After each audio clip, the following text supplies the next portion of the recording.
Larry Wheels, Namaste and welcome to India. From the streets of Bronx to where you are today. The overall winner and new pro, Larry Wheels. It has been quite phenomenal. The last bodybuilder before me to do something similar is, as we all know, Ronnie Coleman. The first workout partner I had was not a bodybuilder or a powerlifter. It was actually a boxer. Father not being there, mother not being present, right? It just leads to people going into crime, people going into poverty, homelessness. If I wasn't in the gym, I'd be in the streets. Today at Beyond Zidd's episode, we have with us, and I'm honored to present world's strongest bodybuilder with us, Larry Wheels. Namaste and welcome to India. Thank you for having me. Yes, I'm so honored to have you in front of me, and we're talking about it, and it's and your long journey, right? From what I read, from the streets of Bronx to where you are today, it has been quite phenomenal, right? So I'm sure there must be a lot to learn from you, and looking forward to it. Thank you. It sure has been a long and interesting journey so far. Good. Cool.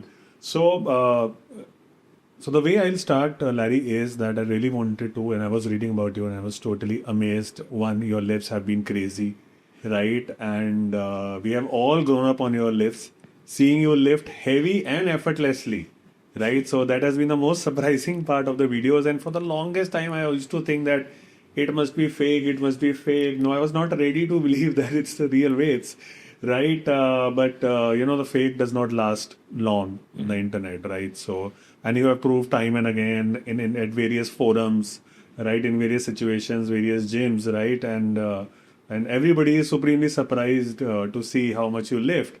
And somewhere for me, as a child who is in love with bodybuilding throughout my life, it was so lovely to see somebody break the stereotypes of bodybuilders can't lift heavy, right? So that was, and I'm supremely thankful to you for that. I'd love to hear you on this. I think what helped me stand out so much is, as you said, being a bodybuilder, doing these feats of strength.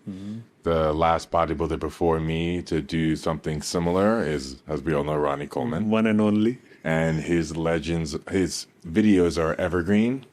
I see them getting reposted every day on TikTok and everywhere, right? And I believe my videos are having a similar impact. And I'm just grateful to have done those lifts during a time where I could have documented everything and I put everything out there because those videos are keeping me relevant today. It's very powerful for my branding. Absolutely. So Larry, it would be lovely to hear you out, right? And for the audience, right? Where were you born? How was your childhood like, right? So where did it all start? So would love to hear that. So I'm born and raised in New York City, Brooklyn to be specific. I spent a lot of time growing up in all the different boroughs. Mom was always on the move. Dad was out of the picture very early, so just me and mom up until I was about 7 years old or so. And I can go into more of my childhood if you like. But in a nutshell, at 7, I was placed into the custody of my grandmother while my mom was figuring things out. And then I was a kid that was angry, and I was acting out of school, getting into fights, always in the principal's office, seeking attention and validation. I hated it at home with my grandma. I didn't see the value in her being as strict as she was. She was a very strict woman. And that lasted about a couple of years or so before she just had enough. My grandma raised 3 girls, never a boy, and she said, this is not for me, too much to handle. Passing me off to social services, and I was in foster care for a few years before my mom took custody of me again as a teenager. And then that's when I discovered weightlifting. And there's a whole story behind that. Yeah, but that's a nutshell of my childhood. But I would love to come on that story because, it's a very stereotypical or very, very picture perfect story for a childhood gone wrong, right? So father not being there, mother not being present, right? It just leads to, people going into crime, people going into poverty, homelessness, into drugs, addiction, right? What do you think saved you? What was that particular episode or person? What helped you? So I think what saved me at the time, which is what I think would hurt me now, is isolation, because I wasn't getting involved in my community. I wasn't hanging with the kids around me. And as a result, I wasn't exposed to the dangers of what that could lead to. Because in my environments at the time where, and this is, I'm talking about when my mom took custody of me again as a teenager when I was 13 or so. She brought me into her home, and I was in a very toxic environment, living in the Bronx, and for some time in Washington Heights and Uptown Manhattan, where there's lots of gang activity. Teenagers are into crime, drugs, up to no good in general. So I recognized that very quickly. And my addiction to video games and working out kept me in isolation and kept me out of the streets. Now, if I wasn't in the gym, I'd be in the streets because I need an outlet. So luckily, I found my outlet, and it was a positive one. And that helped me escape what could have been a very different path. Absolutely. Right. Yeah. But what got you into the gym? So what got me into working out in the first place was really an abundance of free time. Mm-hmm.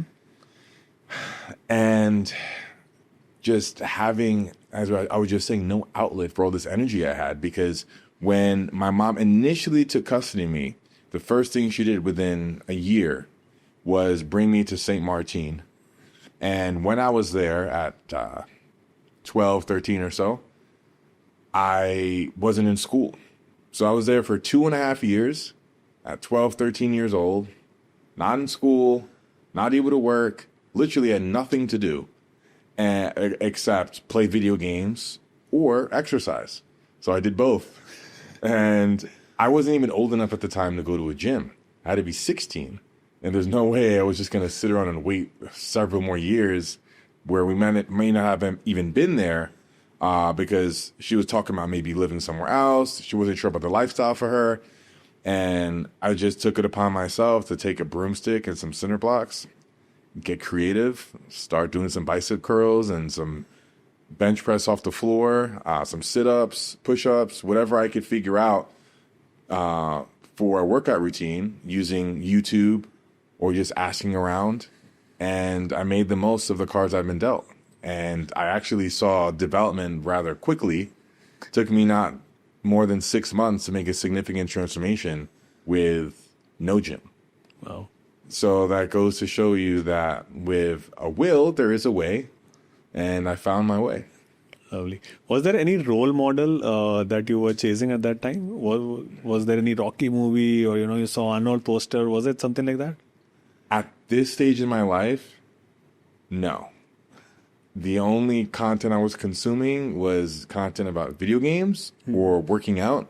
And at that time, I wasn't fixating on any particular individuals and thinking, oh, their aspiration, I want to be like them when I get older. That didn't happen just yet. I was really just focused on trying to figure out how to get started. So I was watching lots of tutorial videos and just trying different stuff, seeing what worked, what felt good, what didn't. And that's what I was thinking about at that time. I'm interested. Do you remember the name of the YouTubers or few channels at that particular time? Honestly, I don't. A lot of that time, besides actually working out, was a memory. So I couldn't tell you during that time. But if you fast forward a few years, there was absolutely some role models I had in powerlifting and bodybuilding. Got it.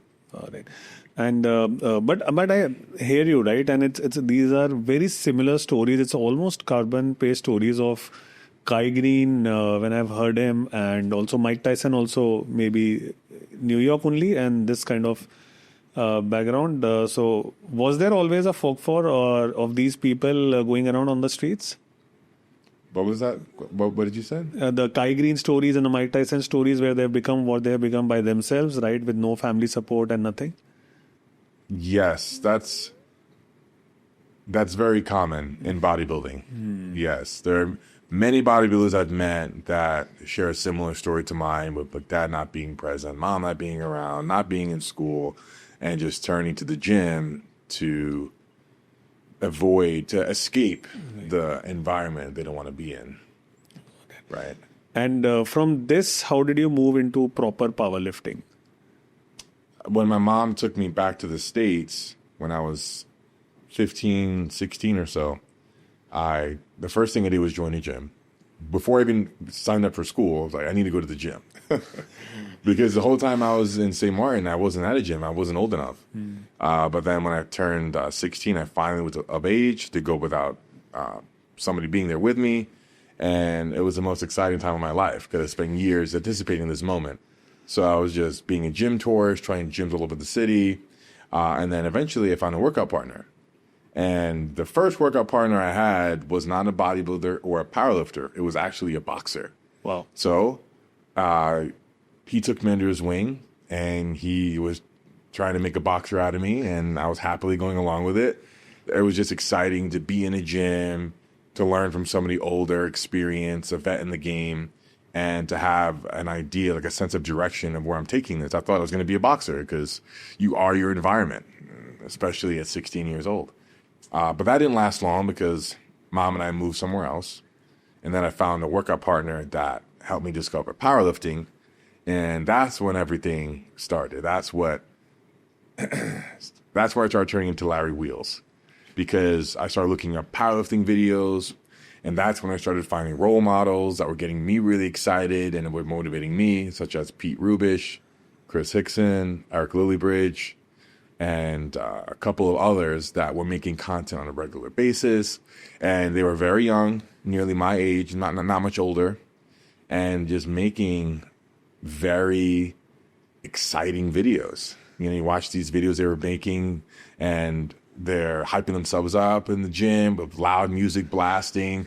Their support group, their team is behind them screaming at them, and they complete the lift, they celebrate. You can see the adrenaline in their body, and all of that just made this like really powerful concoction of like, I want to do that. I want to feel what they're feeling. So it was very addicting.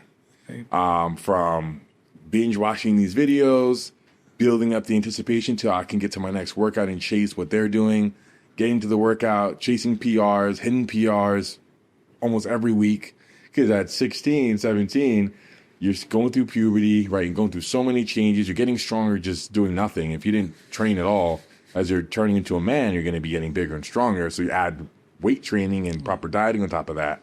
Then it gets really fun.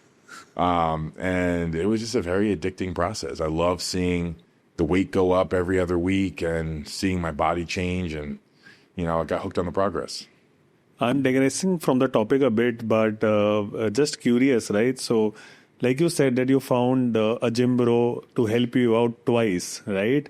And even I recollect those days that there was a very common, you know, becoming pairs was very, very common in the gym, right? It was almost like you could find, okay, this guy comes with this guy comes with this guy. That's right. Right? That is it lost now, do you think, or is it still there? I think it's still there, if not even more so than ever.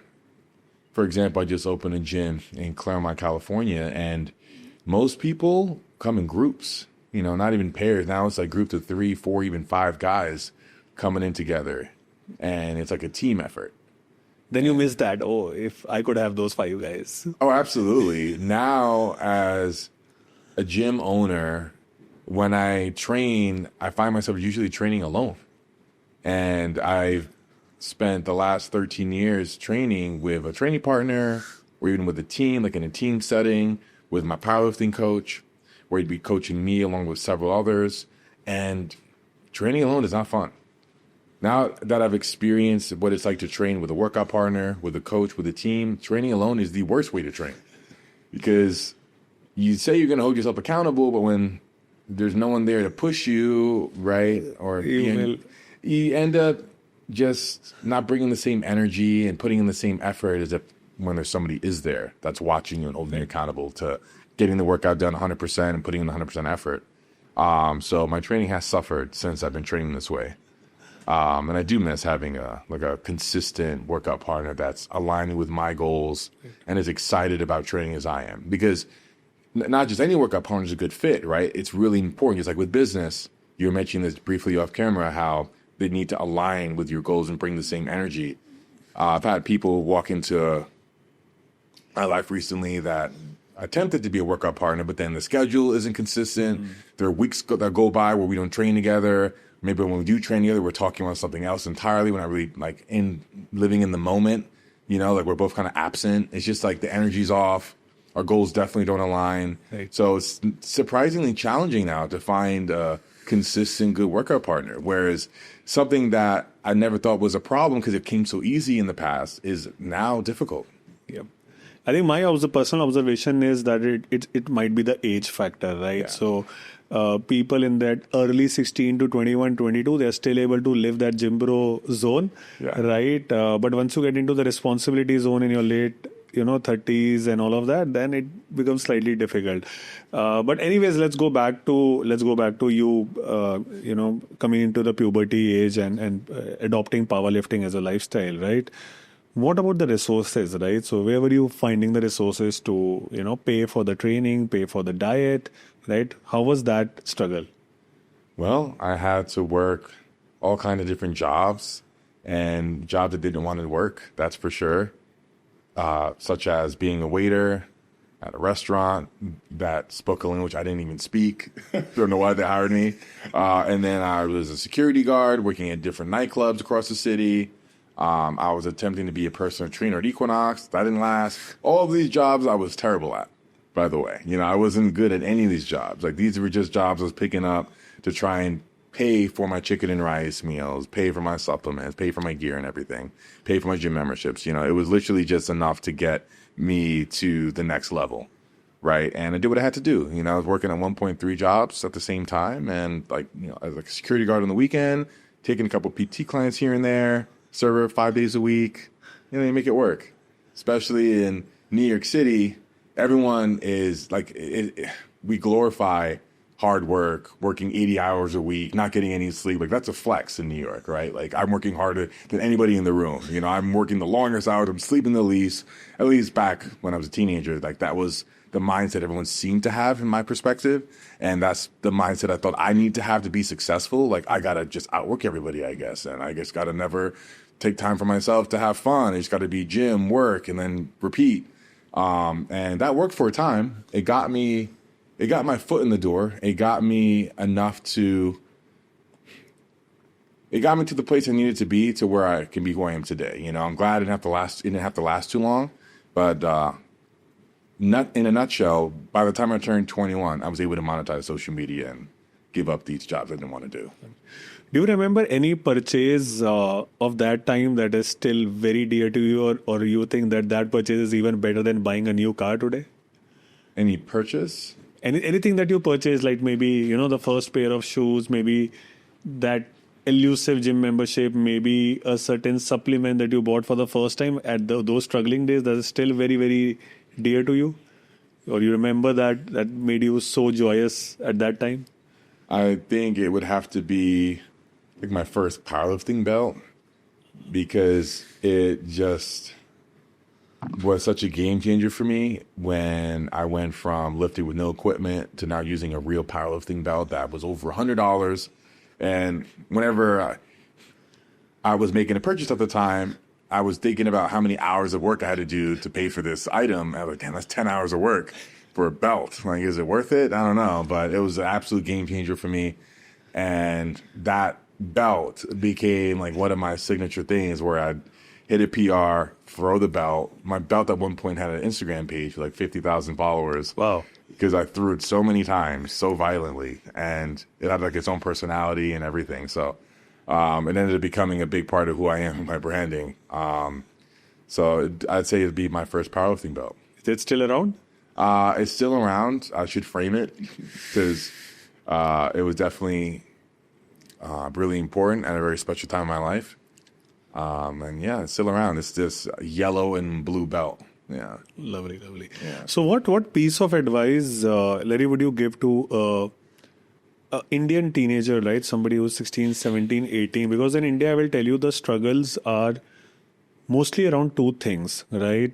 So India versus US, the family structure is quite strong, right? That's less of a problem for most of the people. But one is societal norms, right? What they expect you to become versus what you choose to become, right? So it's a very, very hard glass to break for somebody who is just 15 or 16, right?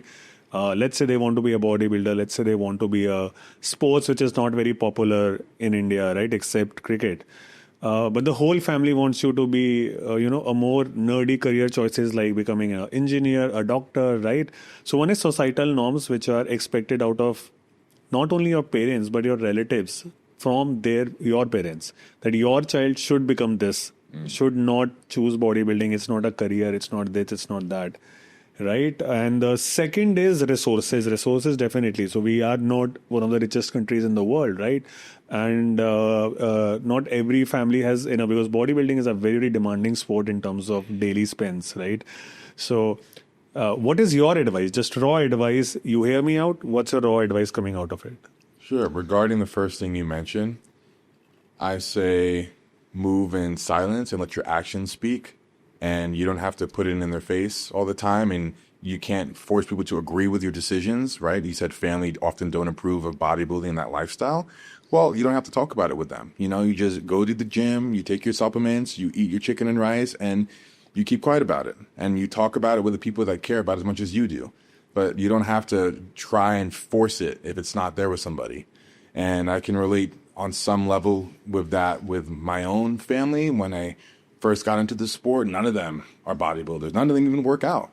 So the concept of it for them is so foreign. Like, why do you like being sore all the time? Why do you like chicken and rice? Why do you like...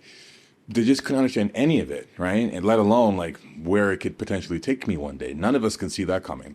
I couldn't even see it coming, right? So I would only talk about it if they bring it up, but I knew like if I'm bringing this lifestyle to them, it's not going to be a positive response, right? Because people usually don't like things they don't understand, right? So just move in silence. And then one day when you're breaking world records and you're making a living from it, then they'll be all for it, right?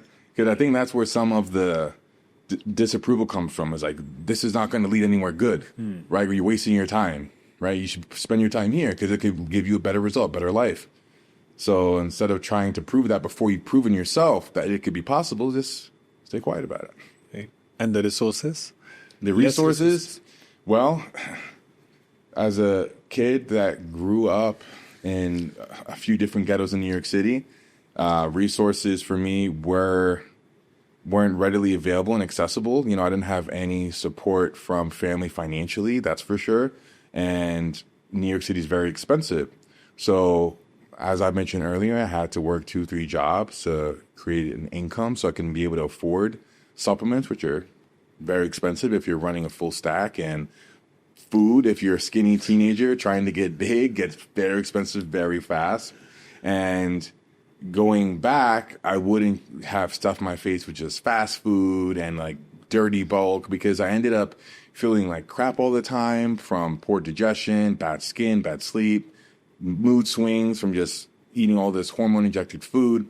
So I would do a clean bulk. I would cook my own meals. If not, maybe have family help out with that, right? Save some money there, save some time there. And where there's a will, there is a way. If you're struggling to find the resources to be able to afford this lifestyle, then you have to ask yourself how bad do you really want it. Maybe this isn't for you, because obsession is very powerful, and if you let that consume you, you'll figure it out, and you may have to do some things in the beginning that are uncomfortable, right? But the reward is so worth it, right? And I certainly did not enjoy being a server or a PT or any of the things I had to do to create enough income to be able to afford this very expensive lifestyle as a teenager, as a young adult.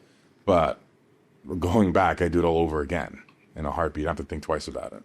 Lovely. Okay, now again going back to the chronology, right? And you said that you kind of broke the chains of all of this loop of, less resources and all by becoming or turning your passion into content, right? So do you believe that was the game changer for you? Without a doubt. It definitely started with obsession, because the obsession allowed me to put 100% effort in all the time. It consumed most of my thoughts. I wake up in the morning, I think about bodybuilding, powerlifting, think about getting big and strong. That's pretty much all I thought about for years. Nothing else really mattered. And when you document that, people resonate with that, people that align with your goals and your mindset connect with you. And over time, if you continuously do it with content, you start to build a brand. And I didn't even know I was doing that when I was 17 making videos.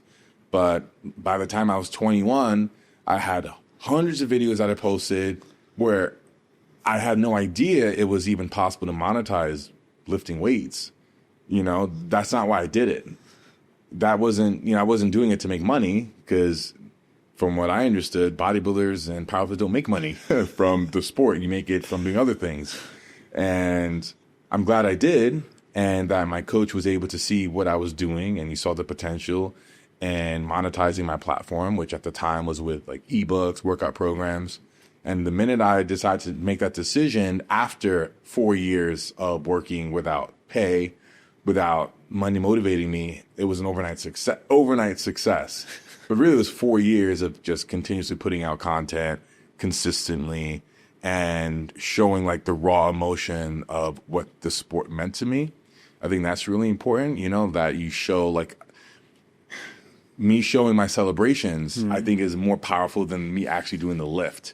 Because there are a lot of strong people out there. Yep. There are people stronger than me out there. There's dozens of them, maybe hundreds now, But it's the energy, the emotion I bring to my content that made it like so evergreen, where people are sharing it now, 10 years later, what I did. It's not necessarily like how much I'm lifting, which is certainly important. How I look is important, but I think it's the energy that people feel, like, because they can see it. They can see like it's genuine, authentic adrenaline that I'm displaying in my content when I hit these crazy PRs. And I think that's the part that really sticks with people, 100%. right? So I think like really showing your raw, authentic self goes a long way, even if you don't recognize it at the time, because I didn't recognize it for years. I had to have somebody else tell me like, hey, you have something special here. Like, you're building something, you've built something already, let's monetize this. That definitely wasn't what motivated me in the beginning. Lovely. And but Larry, what would you say again going back to the 20-year-old guy, right? Because that is where the future lies, and would love to hear you out and your wisdom. How is it possible for a 20-year-old today to carve out a market on something which is as saturated as Instagram or a TikTok, right? Would you look back and have a certain direction to give? Absolutely. And I believe even though it's saturated with everyone, I say everyone, with a lot of people trying to monetize fitness with content, many of them have fatal flaws, like critical mistakes they're making that are preventing them from ever being able to be successful at it, such as not being consistent. You're just not putting in enough effort, and like, if you're struggling, just be honest with yourself and look back at your last few videos. Like, what have you improved from video to video, right? Because every video you put out should be better than the last one. Like, you should be trying to figure out, how can my next video be better than my last video? Constantly raising the bar, analyzing what your competitors are doing. What are other people that are successful in fitness that are in the same niche as me or similar doing that are successful? Like, really like looking, like studying what others are doing, because that's sometimes all you need to do in the beginning, right? If it's tried and true, like, the path has already been laid out. Like, what I've done with my videos that have been successful, if someone else did it today, it would still get views. If some 18-year-old kid came out here looking like a bodybuilder and was lifting crazy weight, hitting crazy PRs all the time, showing explosive passion and energy after everyone like I was, he would also be successful. If someone else did the exact same thing I did, they would also find success. Can't say how much success, how far they could take it, right? Because there's so many variables, but they'd find some level of success if you literally just copy pasted everything I did in my career leading till now, right? So that's powerful. Just literally looking at what others are doing, to get started at least. And then along the way, you start to find yourself, right? But that's how you get started. It's how I got started. I was looking at what Pete Rubish was doing, what was Chris Hickson doing, what was Eric Lillibridge doing, and just doing what they were doing. I was literally like mindless, just following what they were doing. And it got me to a point where, like, okay, this not necessarily isn't working for me anymore, but I feel like I can do better, right? And then the more honest you are with yourself, with what you're putting out there, which is hard to do.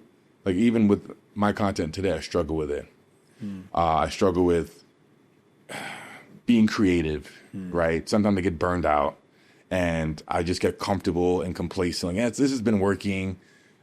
It may not get me to the next level, but it's like I'm happy where I'm at, right? And it's easy to get complacent, right? So just constantly striving to be better than your last video, because content is so powerful now. I think it's like the greatest currency in the world, right? Content can funnel everything. I mean, when my content is good, all of my business ventures are good. It funnels everything I do, from my gym to my PR lifestyle brand with accessories, to brand deals, to collaborations, and letting me travel the world and be paid to do it. Literally everything works out for my life if my content's good. So just to understand, right, what are your different cash flow streams? Sure. So right now, social media, and I can tell you the platforms that pay the most. That'd be YouTube, Facebook, Snapchat. All of them are monetized. I post on all of them consistently. And then there's Pure Lifestyle. That's a brand where I sell like lifting PR gear. Lifestyle. Yes, sir. Stands for personal record. Oh, I sell wrist wraps, belts, things of that nature. We have some new patented products coming out soon, like for a powerlifting buckle lever. So that's really exciting. And then there's brand deals, like I have with Boohoo Man, and others that come along the way. Some are short term, some are long. My gym, we turned a profit in 3 days. oh, Now we take out a healthy salary, and we're looking to open 2 more by early next year. One in Irvine, close to the biggest mall in Orange County, very affluent area. Very proud about that. And another one in Redlands. And also have equity in a microdose kratom drink called White Rabbit. I'm very proud to be part of this business. it's a creatine drink. It's a kratom. It's a plant extract. Okay. Microdosed and totally legal in America, and of course, and where in thousands of stores. My flavor is doing really well. It's my iced tea, and I got a significant equity in that brand, and I get 10% commission on all of my iced tea flavors sold across the country, and that's another actually really good revenue stream for me as well. And there's likely one other I'm forgetting right now, but those are all the significant ones, Right. that are from like my active income. Got it. And but what's fascinating for me is for somebody who has not been regular to school, but we did not. So did you go to college? I I have a GED, and the highest grade I completed in the States was 8th grade. Right? Wow. So I was out of school by the time I was 14. Can you pinpoint that somebody who highest went to 8th grade to managing, some 7-8 streams of income, managing your own content? What makes you tick as a businessman? What makes me tick? I say it really comes from a place of fear. I know what it's like to not have resources to be able to live the lifestyle I want to live. I know what that's like already. I know I was miserable during that time. I was depressed. I didn't like who I was. I didn't like the people that I was around. I didn't like my environment. And like all I enjoyed at that time was the gym, right? That was my place of happiness. But everything outside of that, from the food I was eating to how I was transporting around the city to everything was compromised, especially now that I've experienced the good side, like having abundance, right? Being able to enjoy luxury and not having to really worry. I actually, it's because I worry about it all the time. I think that's what keeps me going, right? And I'm afraid to ever go backwards because I know what that's like. I have no safety net. I have no siblings, right? The closest person to me is my mother. That's a person I speak to on a regular basis in my family. Everyone else is kind of distant, to be honest. And if shit ever hit the fan, I take care of my mom. She's unemployed, right? I retired her essentially. So nobody's going to help me. Like nobody's going to like make sure like everything is good. It's really it's on me. And that pressure is what keeps me going because my lifestyle is great now. I want for nothing. I have everything I ever wanted already, and I don't need to go into depth about the luxury they get to enjoy in a day-to-day now. But it's the fear of losing it and going back because I know it's still so fresh, like I know what that's like. That keeps me going now. Lovely. That's my motivation. A sense of responsibility toward yourself is... Oh, absolutely. And I have lots of people now that depend on me and don't want to let them down, don't want to let myself down. And that aside, it's not as powerful of a motivator as fear, but just I enjoy the progress I make as a businessman, looking back sometimes and remembering being a server, remembering being a struggling PT at Equinox, and just thinking that this is all I'm ever going to be, and just having that toxic negative mindset of like, this is all I am. I'm never going to be anything. I'm always going to be struggling and never going to have enough. And this is just life. This is just the way it is. Just remembering that person and then looking at my life now and how my mindset and everything around me has changed because of it is very powerful. Not as powerful for me as fear, but I'd say that's second in line. Got it. Lovely. So, okay, let's go back to the lifts, right? The most happy part of your life, as well as the one that provided you the differentiation in terms of in the market, right? So, did you go through a formal training for the powerlifting? I did, and it wasn't until that I did that I stopped getting injured so frequently. Now, even with formal training and having a coach on hand, injury risk is still high when you're trying to figure out what your limits are with your body, but the frequency was dramatically reduced. When I first discovered powerlifting, I was 17, and within a few months, I got my first injury. And then I injured the same thing again in 3 months. And then I injured it again in 3-4 months because I didn't know what I was doing. I was just watching videos and assuming that I'm learning enough to be able to replicate what they're doing and do it effectively, but not realizing like there are little details I was missing because I was just watching from one angle, one particular lift that maybe even was wrong for them. Like I didn't have any real coach, any real formal training at this time. So the injuries were rampant. I was getting hurt all the time. And it wasn't until I met my powerlifting coach, John Gaglione, when I was 18 or so, that he dial everything in and help me really harness my potential. So that was game changing from my powerlifting career and for my body. Right. Because whenever I was in his presence, I never got injured. Everything felt great. I kept making progress. Every time we would hit the gym and set a goal, we always hit it. It was just a totally different experience having somebody that's just really passionate about powerlifting and is hands-on and just watching you. And that's their only job. It's not to be your workout partner, be your friend, but just to make sure you're not screwing up. And you're doing it right. And it made a huge difference. And because of that, I was able to get my first all-time world record at 21 and then acquire 2 more under his guidance. Right. And what were those records? So I got a record in the 242, 275, and 308, which is 110 kg, 125, 140 kg weight class in powerlifting for having the highest total in sleeve with no equipment. And that's the total is the squat, bench, and deadlift added up together. Right. So I got 3 all-time world records in 3 different weight classes. Wow. And that's what gave me the credibility because before that, people were skeptical. Is it fake weights? Right? Is there some kind of camera trickery, editing? Like it was kind of hard to fathom what I was doing because I was the only one doing it at the time. I look in the way I looked. So it was a great way to get respect. And who were your rivals? Was it West Side Barbell Club? There were a couple individuals that I was going head-to-head with and had some rivalries with, such as Kevin Oak, Dan Green,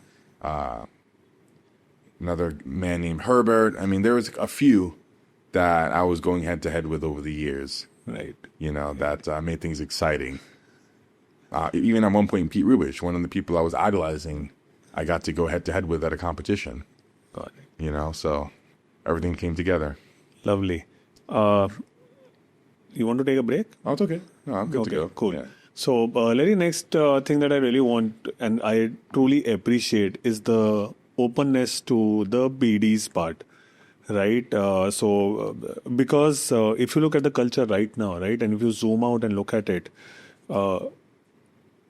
bodybuilding or bodybuilding on Instagram, right, or not even bodybuilding, even fitness has become very kind of a dishonest, right? If you zoom out and just look at things, there are people claiming to be natty, right, showing physiques which were not not even shown on the screens for superheroes like, the Peter Parker Spider-Man, right? Today, the Peter Parker Spider-Man won't even have 50 likes on his page, right? If he shows that body, but he ended up doing the most blockbuster movie ever, right? So the standard of fitness has become so convoluted between what is possible and what is not possible between natty and non-natty, right? So all these debates, and then you see few refreshing people like yourself, like Daddy Noel, right? He is also very transparent with respect to it.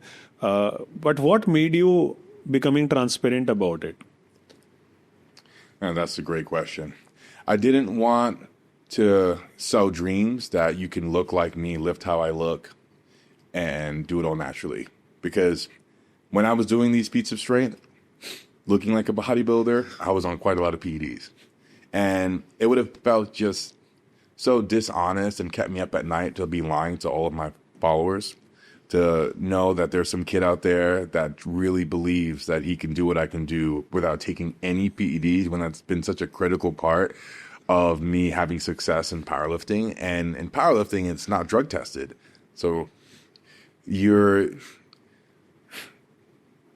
not cheating anybody, right? Because everyone's using it, right? So I didn't see any harm in coming out and just, as you said, breathing some fresh air into the community. No, I wasn't the first to do it. And before me, there's Rich Piana, and there were some others that were openly talking about PEDs, and they gathered a cult following because of it.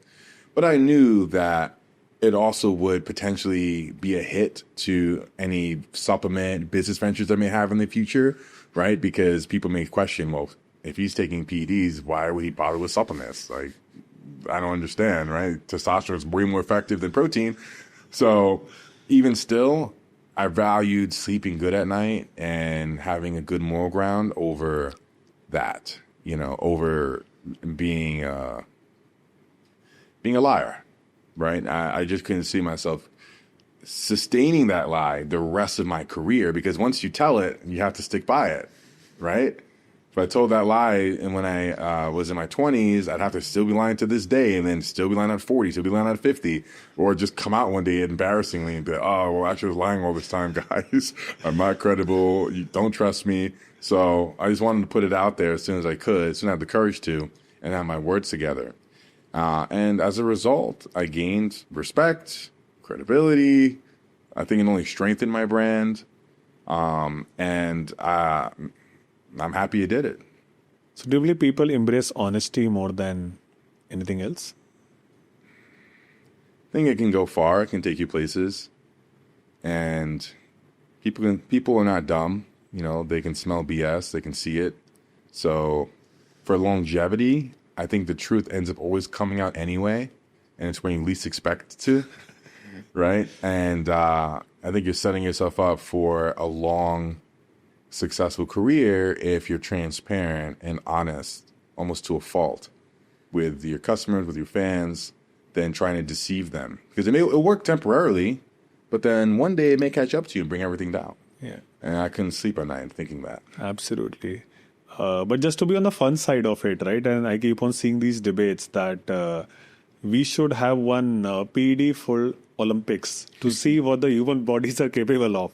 Any point of view on that? Oh, I absolutely agree. That'd be very entertaining. I don't watch the Olympics now, but I would watch I would watch all the sports in the Olympics. I'd watch all the athletes. It would become so entertaining for me, because I'd love to see if it actually might hurt some of their performances. I think there was a swimmer recently that hopped on, and then he's swimming slower now, right? Not every sport is conducive to. Exactly, right?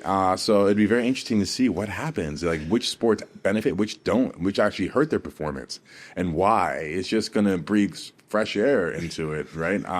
I don't know if the Olympics needs that. Maybe a Larry Wheels Olympics. Now you're onto something, A 10th cash flow stream, maybe. Oh, don't people want to see freaks? I want to see the freaks. Definitely. It's entertaining. Yes. Especially if they have the resources to have their health closely monitored, and the chemists behind them to make sure their PED cocktail is perfect for what they're trying to accomplish. That'd be very entertaining. I'd pay money to see that. Yeah. But let's go to the other side of this, right? So again, if a youngster is watching it and they're hopping on to these things at a very, very early age of 15, 16, right? With your own personal experience, because books might say whatever they might say. But you personally, what are the repercussions that one has to pay for it? Right. I mean, side effects can run rampant if you're a teenager and you're on PEDs, because as a teenager, hormones are exploding. You're growing faster than you would as an adult with PEDs as a teenager naturally. And you're going to deal with side effects like terrible acne. That's already bad, right, as a teenager, but now you're amplifying it 10x, hopping on PEDs that you don't know enough about to use responsibly, that you're probably hiding from your family and maybe even your friends, right? That you're probably doing in secrecy because you know you shouldn't be at 15, 16 years old running trend or other whatever you can get your hands on, you know?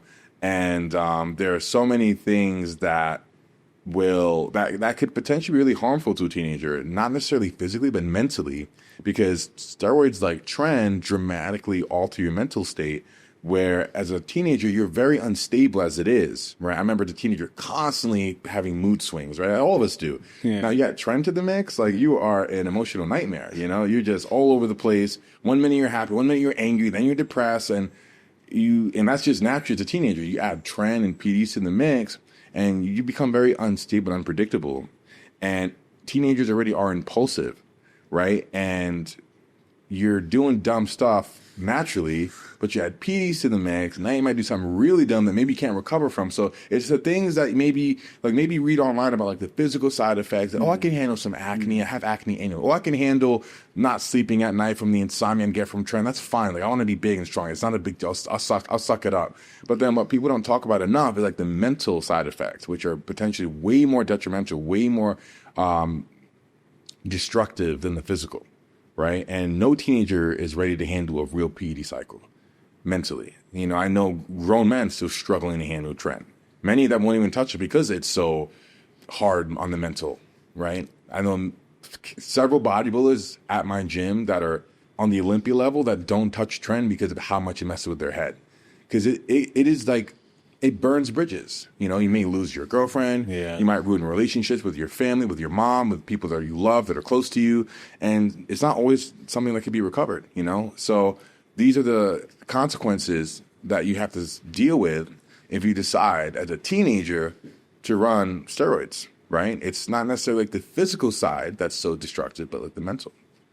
Got it. Yeah. And Larry, what solution does come to your mind, right? Or is there any? Because the kind of pressure, if you look around, hustle culture, everybody wants to make it big by the time they're 22, right? If you are not doing it, there are 10 other people ready to do it and just explode their Instagram pages, right? How can an individual just break this trap? Because it's easier said than done once you are not part of it, right? You and me are on the other side of teenage years, right? We are more on the monk side, right? But there is this 19-year-old in his head, he's seeing so much noise pollution around him, right? So if you have to sit with a 19-year-old, right? So what would you tell him to get all of these noises out of their head? I'm glad you asked that question. I just did a video with what I believe to be the next big thing in fitness. His name is Julian. He's 18 years old. He's built like he could be on the Olympia stage within a few months. Really extraordinary individual. And he was sitting in the room with me and his dad, and they were asking about like PEDs and should he ever hop on one day. And my advice to him was, sure, you could become a freak and a look at me person, but then that's all you have. There's no real substance and longevity to that. The longevity is being an educator, a teacher, like helping the next generation move forward, right? There's so much more value in people coming to you from like a position of leadership and authority than looking at you as, oh, he's just a freak. He looks crazy. He's super strong. Like there's no longevity to that. There's no branding behind that. It's great to have eyeballs on you and you may get attention, but then where does that take you? What road does that lead to, right? Where if you're natural and you look great, you're healthy, but you're now very educated and your content's more about like, here's how I can help you rather than here's what I can do, there's so much more value to that, right? And I'd focus on that because teenagers are impulsive and they want to get results overnight. They aren't really prepared. Like they're just not engineered just yet. They're not ready yet to understand like how long it takes to have success in anything, right? They think it can come overnight. They're looking for the fastest way to be successful. Most of them, right? That's the mindset I had. How quickly can I get to where I'm trying to go, right? It wasn't just fitness. It was like driving cars fast. Everything was fast, right? And then as you get older, things slow down. But that's the advice I'd give, like teach people, help people, right? There's so much more value to that than being a freak, and that's what I would have done differently back then. Still would have done the feats of strength and everything, but I would have put more energy or at least just as much time and effort into being a teacher and helping the next generation, helping people than just like, here's what I can do. Got it. Larry, I'll move on to some of the questions which are small but interesting. Okay. Right? Okay. How is training different between 2 to 3 things that you have trained, and you have not only trained, you have broken the limits in each one of them, right? So you have done powerlifting, you have done strongman, you have done bodybuilding, you have done arm wrestling, right? How do you see it from your point of view? How are they stacked differently between each other? Well, with arm wrestling, it's about intensity, and you could have, for example, one practice a week for 3 hours, but with the right level of intensity, have every week and not feel any pain or soreness and feel great, not get injured. But if your goal when you arm wrestle is to just beat the other person on the other side of the table, then you have pain, you have injuries, then you're sore all the time. Now you can't bench press because your elbows hurt, or you have very inflamed brachialis in your biceps because you went too hard in the last practice, and then you don't have enough time week to week if it's only 7 days between each practice to fully recover. So you're just in this perpetual state of being inflamed and in pain. And that's something that's actually really challenging to do in arm wrestling because it's addicting. When you're arm wrestling, you don't want to just go 50% and work on technique. It's kind of boring. You want to go 100% as you stronger. That's the fun part. So having that restraint is something all of us that are arm wrestlers struggle with. If you love arm wrestling and if you give it a try, you probably will. It's very, very, probably the most addicting sport I've done to this day, even more than powerlifting. Very, very addicting. And modulating your intensity week to week, having that restraint to just go, okay, not 100%. This is really just for technique, for blood flow, and save that for like competition day or like a hard match you have planned with somebody in the gym a month or 2 months from now is very challenging. And then if you look at bodybuilding, you want 100% intensity every workout, every set, every rep, right? Totally different mindset from arm wrestling. And you want to train 6 days a week, right? Maybe even 7 days a week. You want to keep your workouts like 45, 60 minutes long.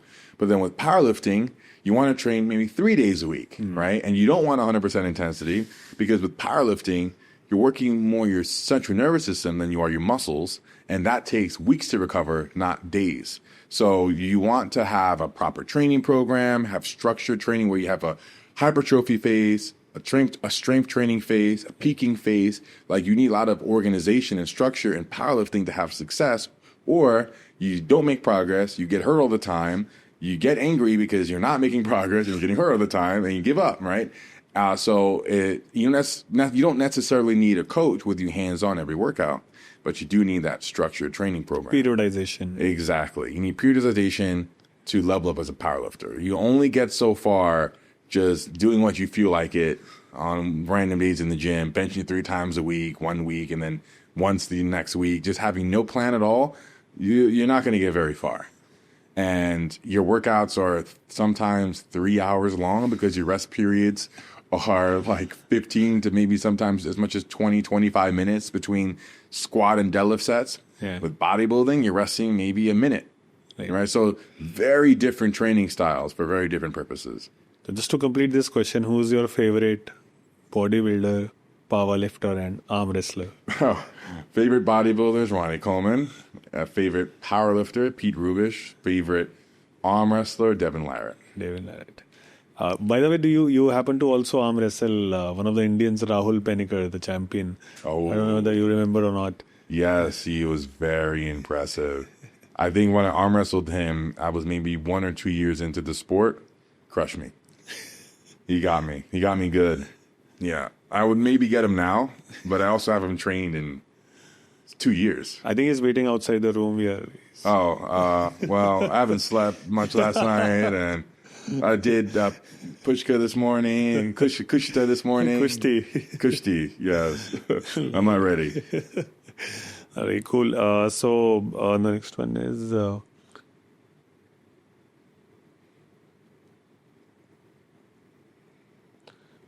what does your current supplement stack look like? Current supplement stack is I take creatine, 5 grams a day, protein shakes at the gym, usually post-workout, and I'll maybe have an RTD or I'll just mix one with some coffee, and I'll take fish oils and pre-workout, of course. That's on every workout, though. So I want to mention, if you're looking at what supplements to take, and pre-workout is the most attractive because it's the one you can feel right away. Not all supplements are something you can feel, but with pre-workout, don't take it every workout. Even though it says pre-workout, just take it on the days you think you really need it, because you build a tolerance to caffeine and stimulants so quickly.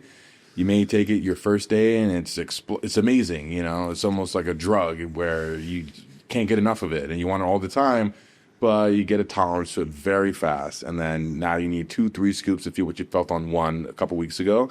And then one day it just stops working and you just get anxious, you know. So just take it on like maybe very heavy days or days where you're really dragging your feet, when you feel like you really couldn't get this workout done unless you took pre-workout. Not every single workout. I think that's a great advice and a most practical one also. Yeah. Okay, the next one. Have you been to any Indian gym, or have you been exposed to? I've been to a few gyms. So when I first came to India, it was to collaborate with Sangram Chocolate. And he had Sangram Chogle, okay. He was one of our athletes. Oh, was he? Yeah, okay. Yeah. Small world. Yeah. He has a chain of gyms in Yes. Pune, and that's why I came here to India for the first time. And he has very nice gyms. I mean, I don't know what gyms that aren't his look like, because I've only ever been to his gym, but he was air conditioned and there's plenty of equipment that I needed, I had available to train with, and they didn't seem to be missing anything. It was like any other gym I'd been to in the States, you know. It was good. And Sangram himself is very aesthetically gifted, right? He has amazing muscles, round muscles, and... very round, yes. Yeah, he's very impressive bodybuilder. Do you think there would ever be an Indian Larry Wheels? I think there may be one right out there right now, you know, just undiscovered. A diamond in the rough, you know. Absolutely. Yeah. Cool. Any other questions which are pending? I think. Yeah, one. Do you follow any Indian content people, or you enjoy any of the Indian content you've come across? I've met a few Indian creators in Dubai, like Sahir Khan, and I think there's a few actors I met as well. But the content doesn't populate in my feed much. Because of the algorithm. Exactly. Right. Yeah. You know, Localization of algorithm. Exactly. You know, maybe as big as Bollywood is here, I never see Bollywood trailers or content on my Instagram or TikTok, you know. So kind of in a bubble in the U.S. I only see U.S. content. No, but we hope you come here more often and your algorithm kind of changes a bit and starts to show you some content. Yes. And looking forward for other activities that you have with us. And thank you so much for coming. Thank you so much for having me. Lots of novel experiences since I've been here, and it's been a blast so far. Thank you. By the way, we have a small gift for you. Okay. I hope that you pay some extra luggage money to take it back home. Okay. So, Oh, it's a big one. yeah, Okay. to practice to give it to you. All right. Okay. Oh, thank you so much. So that's on the Indian Dada, Indian Nace, and it's one of the startups here who was doing a very, very good geometry. So this was very well made. Yeah, it looks amazing on you. You should have one picture standing like this, or he just like this. Yeah.